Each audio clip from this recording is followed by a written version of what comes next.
Nuestra segunda clase de la electiva Introducción al proceso de investigación científica. La diferencia entre estupidez y genialidad es que la genialidad tiene sus límites.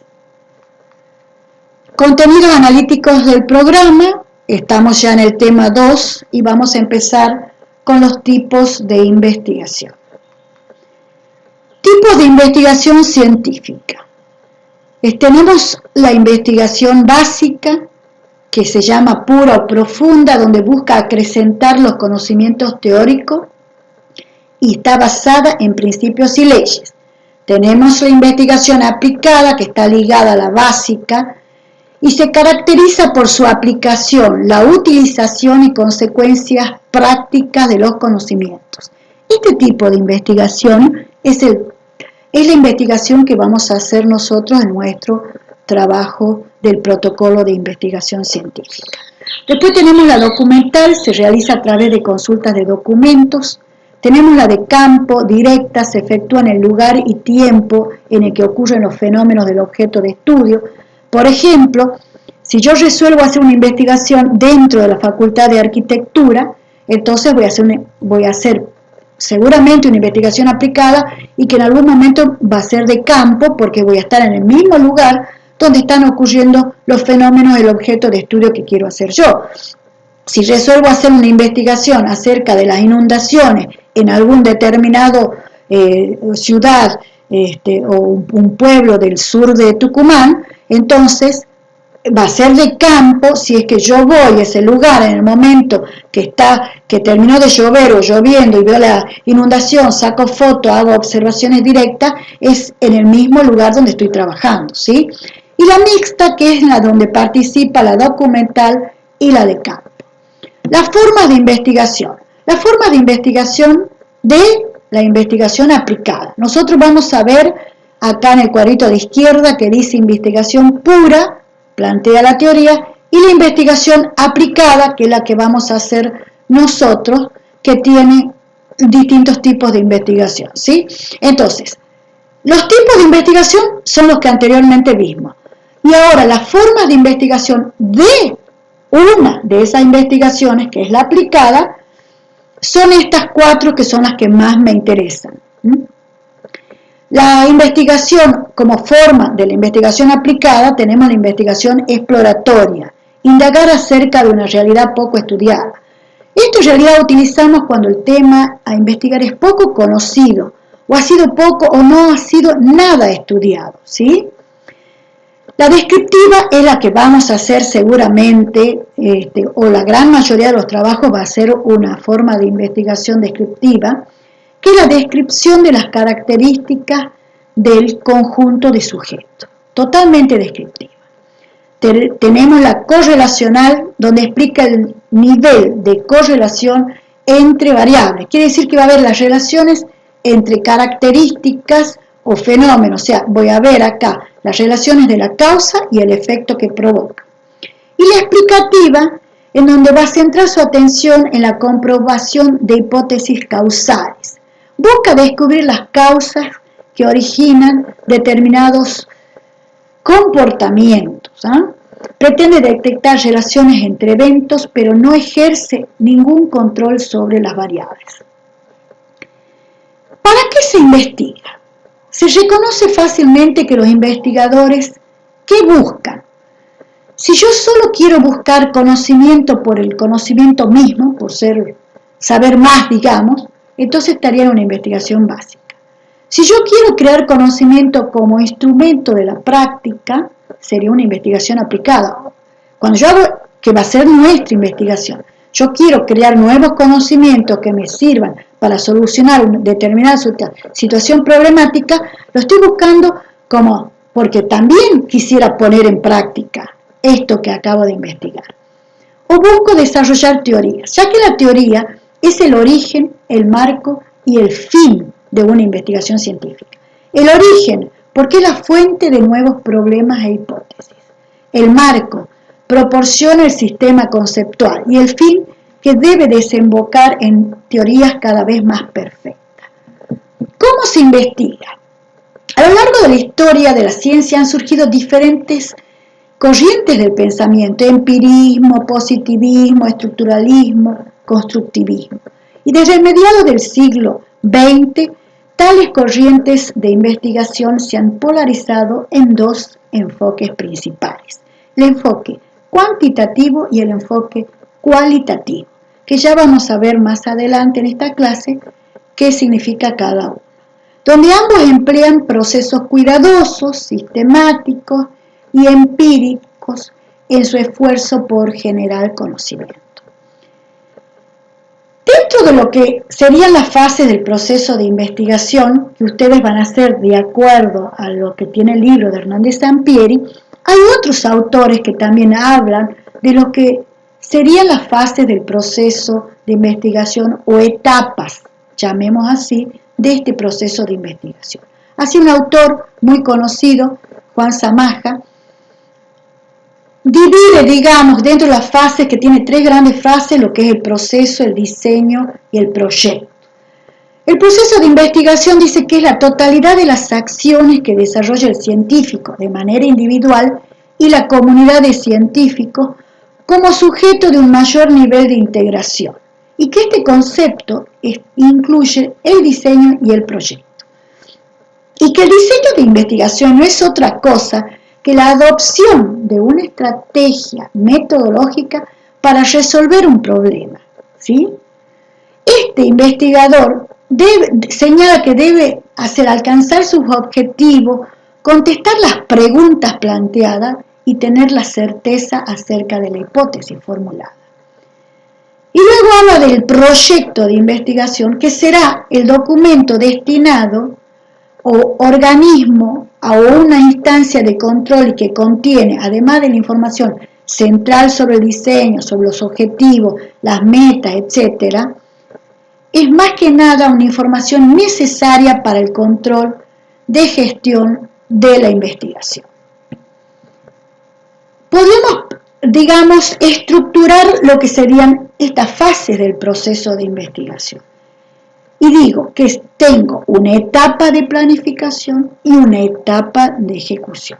La etapa de planificación va a estar dada porque yo voy a hacer el planteo del problema y voy a hacer mis objetivos particulares y generales. Voy a tener un diseño teórico y voy a tener un diseño metodológico. Y la etapa de ejecución propiamente dicha será la recolección de datos, que yo saldría a hacer la recolección de datos a través de cuestionarios, encuestas, ya veremos más adelante. Habrá un análisis e interpretación de esos datos que yo obtuve y luego vendrán las conclusiones y recomendaciones. ¿Cómo hacer un trabajo de investigación para no naufragar en el intento? En esta figura, por supuesto que no es para estudiantes universitarios, sino son para chicos de un nivel, puede ser un nivel secundario o fines de primario, ¿sí? Que serían más o menos así las fases. El primer paso o etapa va a ser elegir un tema para tu investigación, algo que te guste y te parezca interesante contar, ¿sí? Elige un tema del que dispongas información.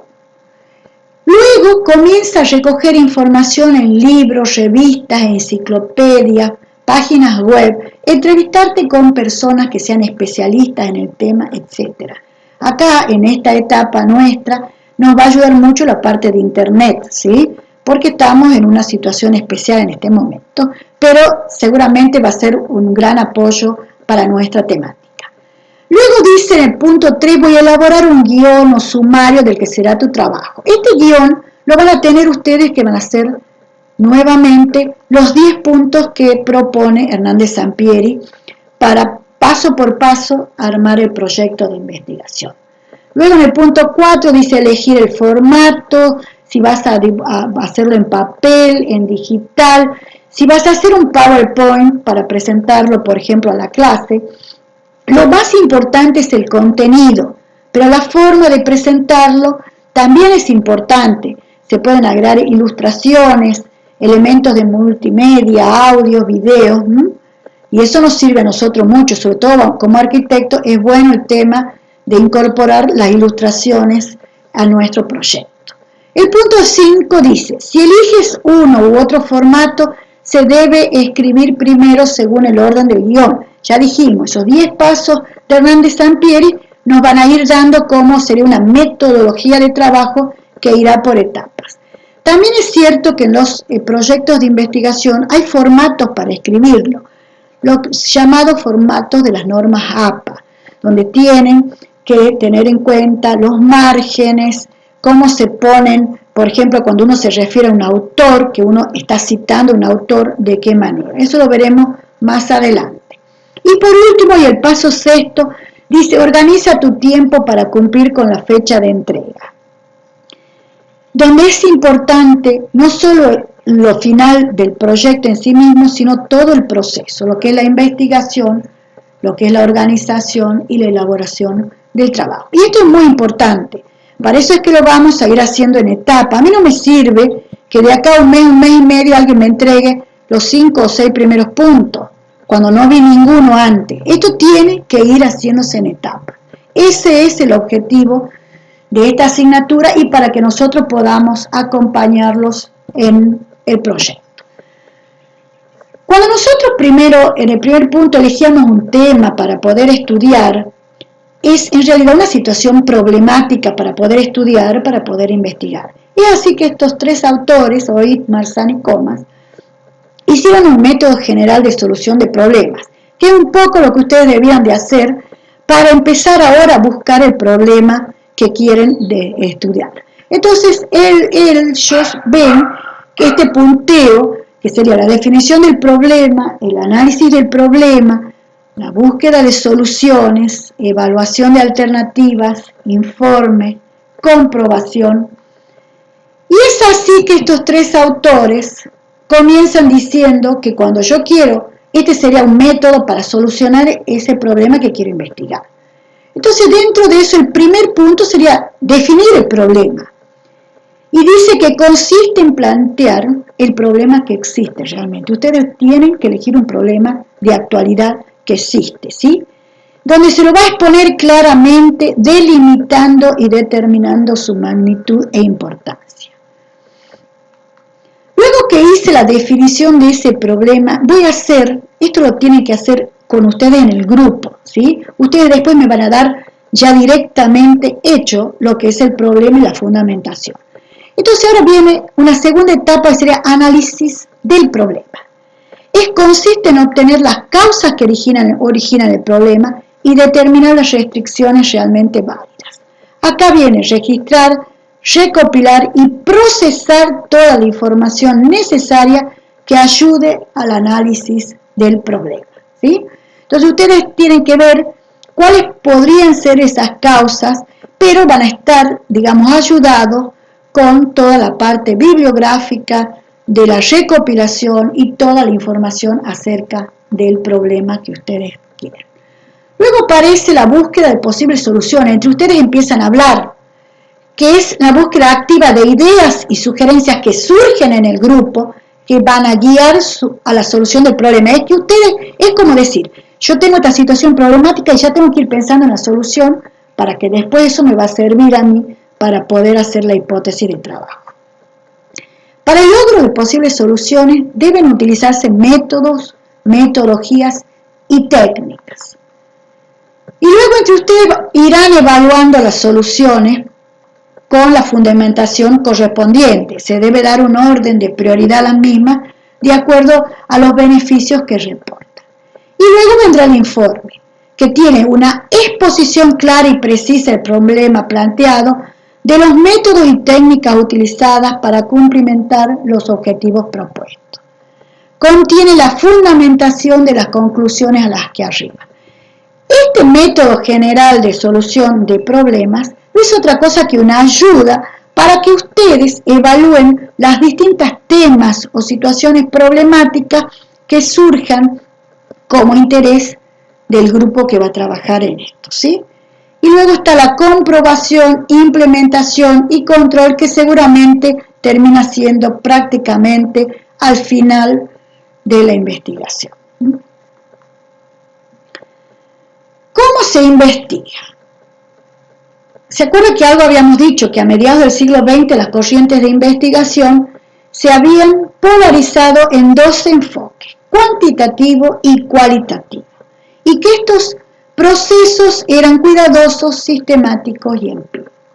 Creo que en este dibujito está claro que la parte cuantitativo viene de cantidad, eso lo veremos con diagramas de barras, diagramas de torta, porcentajes, números, y la parte cualitativa que se ven a esas personas que hablan, que hay, digamos, un feedback de conocimientos entre uno y otro, está relacionado a las cualidades, a la cualidad, de ahí viene la parte cualitativa, que no es otra cosa el aporte de cada persona en este proceso de investigación. El enfoque cualitativo primero se fundamenta en un proceso inductivo. Acá lo que hago, en la primera línea, digo, reiteramos que es una investigación. Es un conjunto de procesos sistemáticos y empíricos que se aplican al estudio de un fenómeno. Bien, este enfoque cualitativo que se basa en un proceso inductivo, ¿y qué decía el proceso inductivo? Que iba de un hecho particular a algo general. ¿Por qué? Porque este proceso inductivo, que está relacionado al enfoque cualitativo, sirve para explorar y describir y generar perspectivas teóricas porque va a ir a lo general. Usa la recolección de datos para descubrir o afinar preguntas de investigación sin ninguna medición numérica, porque es cualitativo, ¿sí? Y este proceso cualitativo es un proceso circular. La revisión de la literatura se realiza en cualquier etapa, las etapas pueden seguir una secuencia lineal. ¿Qué significa? Si yo tengo una idea y luego tengo el planteo del problema. Ahora, en el cuadro este de que estamos viendo a la izquierda, nuevamente, esa idea que yo tengo, la cantidad de residuos sólidos urbanos que se desechan en, por ejemplo, Barrio Sur, estoy delimitando, diciendo que en Barrio Sur, y luego vengo y planteo el problema que la cantidad de desechos que se desechan, residuos urbanos en el Barrio Sur, en especial el cartón, por ejemplo. Cuando voy al tercer punto, que es entrar directamente en el campo de donde está, me voy, empiezo a observar en los basureros y así, me doy cuenta que no es el principal desecho, digamos, residuo sólido que se desecha en Barrio Sur, que no es el cartón, sino que es, por ejemplo, los plásticos, las botellas de PET. Entonces ven ustedes la flecha de la mano derecha que del punto 3 sube al punto 2. ¿Qué significa? Que el proceso cualitativo tiene esa característica, que yo voy haciendo etapa por etapa, pero me di cuenta que no estaba bien, que me equivoqué, que necesito replantear algo y vuelvo sobre el paso anterior y lo modifico. Quiere decir que las etapas interactúan entre sí, no siguen una secuencia rigurosa, quiere decir que en cualquier momento puedo volver sobre mis pasos e ir cambiando. Y lo mismo estamos viendo en este gráfico de ese proceso circular, que ya lo habíamos visto y que estaba muy relacionado, si ustedes se acuerdan, a la parte cualitativa, o sea, al enfoque inductivo cualitativo. Por ejemplo, vengo en el gráfico a la derecha. Empiezo con una acción, luego hay una evaluación y una reflexión, pero en cualquier momento de esta espiral puedo empezar a planificar cambios porque me di cuenta que no era eso lo que yo buscaba y volver siempre en el paso anterior, o sea que no es riguroso, puedo volver en el tiempo en cualquier momento. Distinto el caso del enfoque cuantitativo, primero que razona deductivamente, usa la recolección de datos para probar hipótesis, tiene una base numérica y un análisis estadístico, lo estamos viendo. El razonamiento deductivo iba de una teoría general a algo particular. Y eso va a estar relacionado con toda la parte numérica que va a aparecer, porcentual que va a aparecer dentro de la investigación y que yo lo voy a poder graficar, digamos de alguna manera, a través de diagramas de torta, diagramas de barras, de ejes X e Y con porcentaje, con año, haciendo distintas relaciones.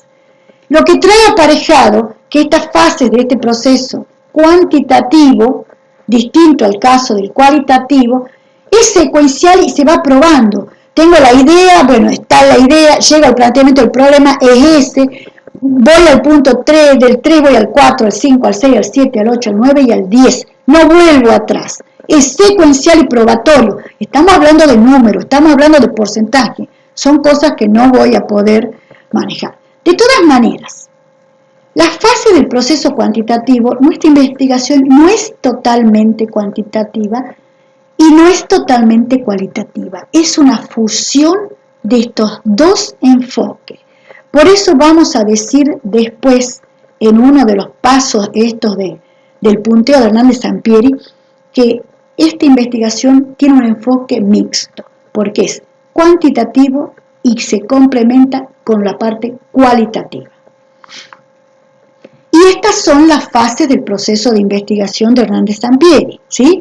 Este es en los 10 puntos lo que ustedes van a tener que hacer en el trabajo final, ¿sí? Concebir la idea de investigar y el punto 2, plantear el problema de investigación. Que seguramente estos dos primeros puntos van a ser parte de lo que sería la primera entrega, ¿sí?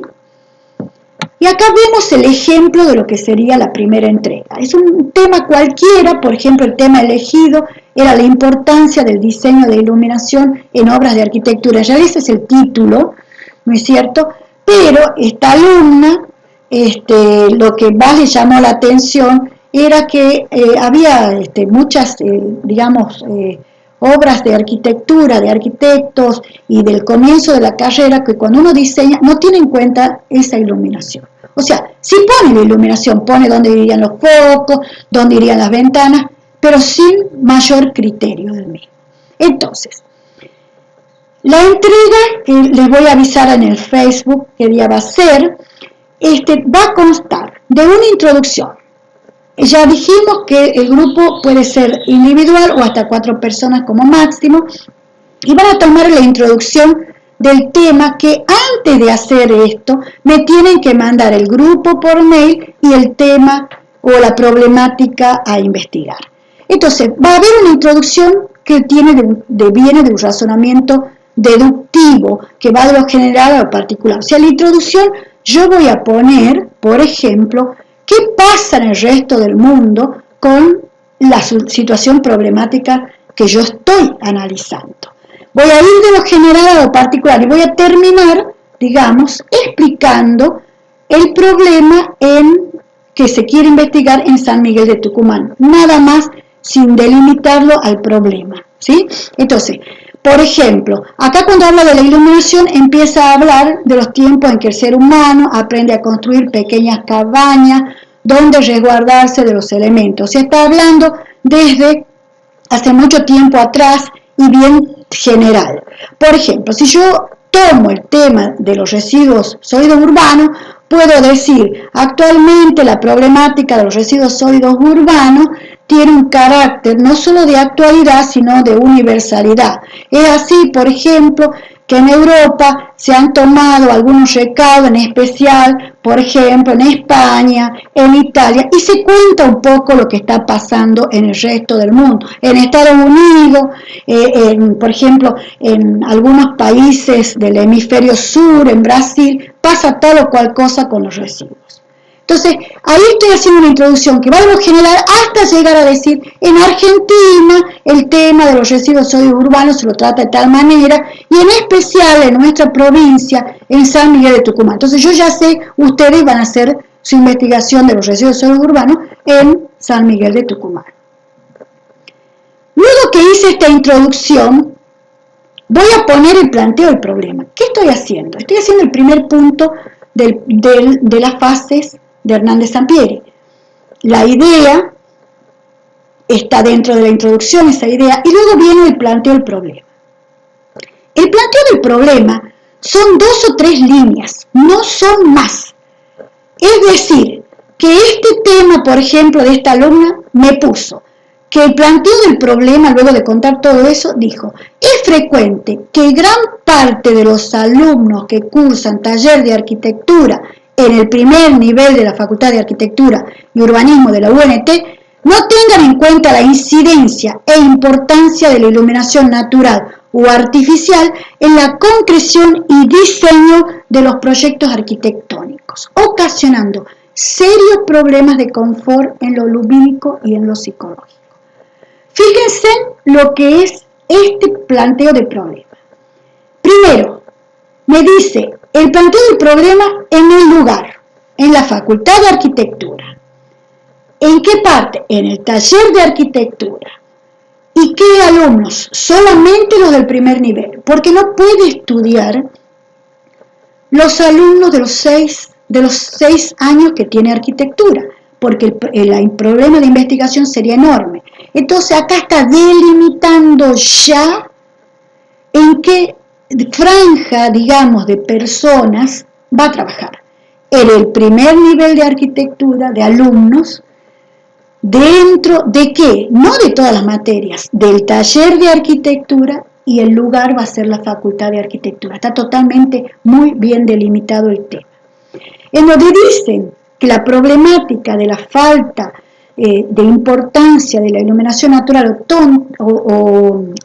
artificial o natural se refleja en el diseño, y ese reflejo de diseño causa un problema que son los problemas de confort en la parte lumínica y los problemas psicológicos de quienes van a ser los futuros, digamos, dueños de ese proyecto, de esa vivienda, de ese sanatorio, de ese edificio en altura, del que fuese, ¿sí? Creo que quedó claro. Este es el tipo de la manera en que van a presentar en fecha a decirles después en el Facebook o a través del correo electrónico. De esta manera estamos terminando con esta segunda clase, y luego, para que ustedes vean la bibliografía de la cual pueden sacar alguna idea, pero yo creo que ya en base a la clase y a ese pequeño ejemplo que dimos, estaríamos ya como en carrera, como para ir salvando esta situación de la entrega y esos digamos, 2 primeros puntos a entregar en fecha a precisar. Nos estamos viendo la semana que viene o oyendo, y será hasta la clase que viene.